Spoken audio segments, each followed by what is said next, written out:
नमस्कार दोस्तों, स्वागत है आपका आज के वीडियो में। तो वीडियो स्टार्ट करने से पहले आपसे एक छोटी सी रिक्वेस्ट रहेगी। पिछले कुछ दिनों से चैनल की रीच कुछ डाउन हुई है, इसीलिए आप लोग वीडियोस को पूरा लास्ट तक ज़रूर देखें, लाइक करें, हाइप और शेयर करें और एक कमेंट ज़रूर छोड़ कर जाएं ताकि यूट्यूब को पॉजिटिव फीडबैक मिल सके और चैनल की रीच फिर से अच्छी हो जाए। इससे हमारा चैनल अगेन रिवाइव हो सकता है।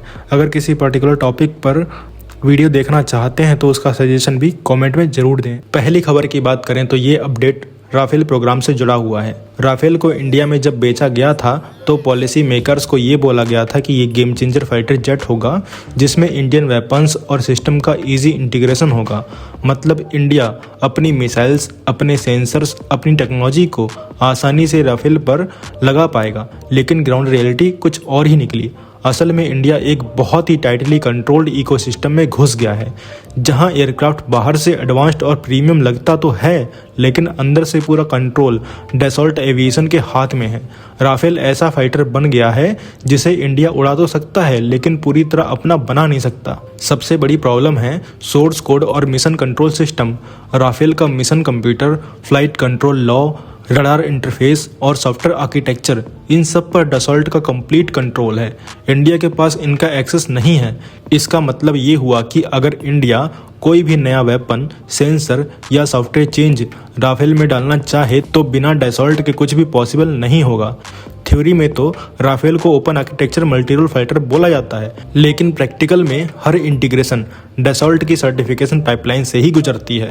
हर चीज़ के लिए उन्हीं के इंजीनियर्स, उन्हीं के फ्लाइट ट्रायल्स, उन्हीं की सेफ्टी क्लियरेंस और हाँ, उन्हीं का मनचाहा बिल। इसका सबसे क्लियर एग्जाम्पल हम ऑलरेडी देख चुके हैं। अस्त्र MK1 और रुद्रम 1 दोनों को राफेल के लिए इंडिया स्पेसिफिक अपग्रेड्स बोला गया। ये शब्द ही सब कुछ बता देता है।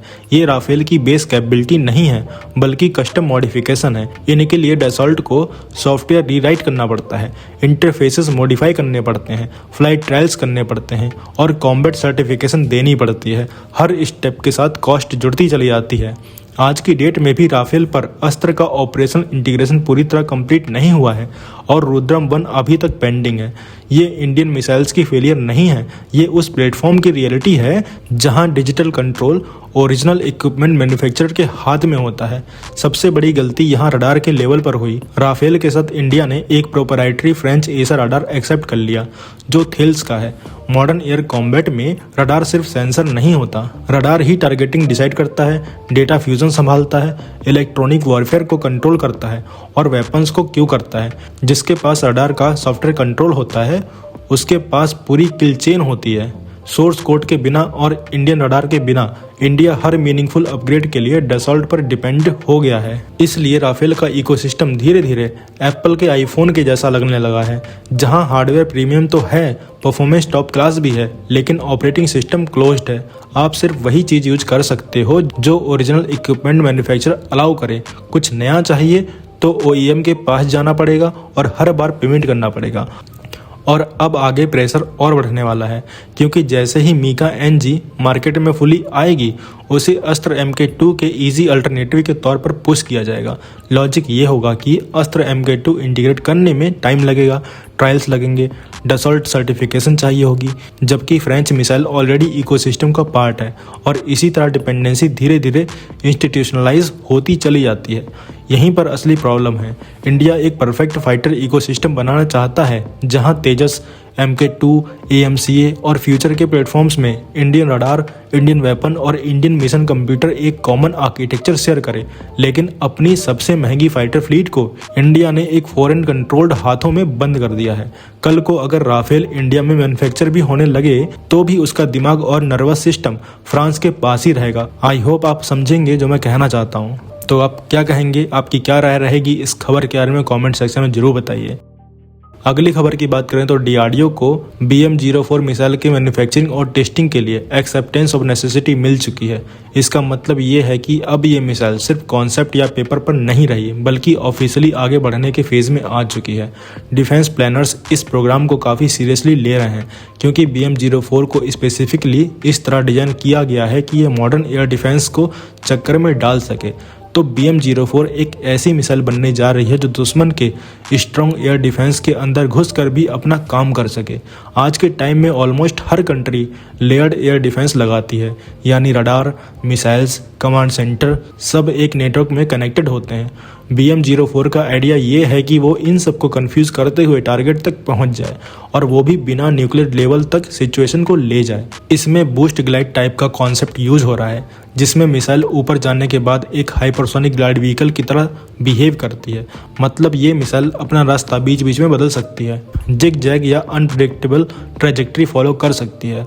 रडार के लिए इस तरह के टारगेट को ट्रैक करना और इंटरसेप्ट करना काफ़ी मुश्किल होता है। रेंज की बात करें तो BM-04 लगभग 400 किलोमीटर से 1500 किलोमीटर के बीच स्ट्राइक कर सकती है। पेलोड कन्वेंशनल है, लगभग 500 kg का वॉरहेड, जो air bases, command centre, logistic hub जैसे हाई वैल्यू टारगेट के लिए काफ़ी होता है। एक्यूरेसी भी इस मिसाइल का एक स्ट्रॉन्ग पॉइंट माना जा रहा है। गाइडेंस सिस्टम भी इनर्शियल नेविगेशन के साथ सैटेलाइट सपोर्ट यूज करेगा। इससे मिसाइल इलेक्ट्रॉनिक वॉरफेयर या जैमिंग के बीच भी काफ़ी एक्यूरेट रह सकती है। जो एस्टिमेट्स हैं उसके हिसाब से इसका एरर मार्जिन 30 मीटर से कम हो सकता है, जो कन्वेंशनल स्ट्राइक के लिए काफ़ी प्रीसाइज माना जाता है। अब जब एक्सेप्टेंस ऑफ नेसेसिटी मिल चुकी है तो नेक्स्ट फेज में टेस्टिंग और वैलिडेशन फास्ट हो सकती है। तो अगला अपडेट ब्रह्मोस NG से आ रहा है। अभी जो एयर लॉन्च ब्रह्मोस यूज होती है, यानी ब्रह्मोस A, उसका वेट लगभग 2.9 टन। इसी वजह से SU-30 MKI फाइटर सिर्फ एक ही ब्रह्मोस मिसाइल कैरी कर पाता है, लेकिन ब्रह्मोस NG के साथ यहीं पर पूरा सीन बदलने वाला है। ब्रह्मोस NG का वेट लगभग 1.2 टन माना जा रहा है, मतलब ऑलमोस्ट आधे से भी कम। रेंज फिर भी अराउंड 300 किलोमीटर के आसपास रहेगी, जो कि ऑलरेडी प्रूवन ब्रह्मोस फैमिली के लेवल पर ही है। मतलब पावर और रीच वही रहेगी, बस मिसाइल ज़्यादा छोटी और लाइट हो जाएगी। अब इस वेट रिडक्शन का सबसे बड़ा फायदा ये है कि एक ही SU-30 MKI पर मल्टीपल मिसाइल कैरी करना पॉसिबल हो पाएगा। सोर्सेज के हिसाब से फ्यूचर में एक मॉडिफाइड SU-30 MKI पर 5 ब्रह्मोस NG मिसाइल्स तक लग सकती हैं। अब सवाल उठता है कि 5 मिसाइल्स कैसे लगेंगी।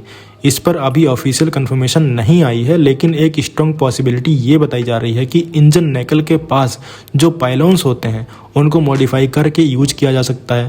अभी वहाँ KH-31 टाइप मिसाइल्स लगती हैं, जो वेट में ब्रह्मोस NG के काफ़ी करीब हैं। थोड़ा स्ट्रक्चरल और एवियोनिक्स अपग्रेड के बाद इन स्टेशंस पर भी ब्रह्मोस NG लगने का ऑप्शन ओपन हो सकता है।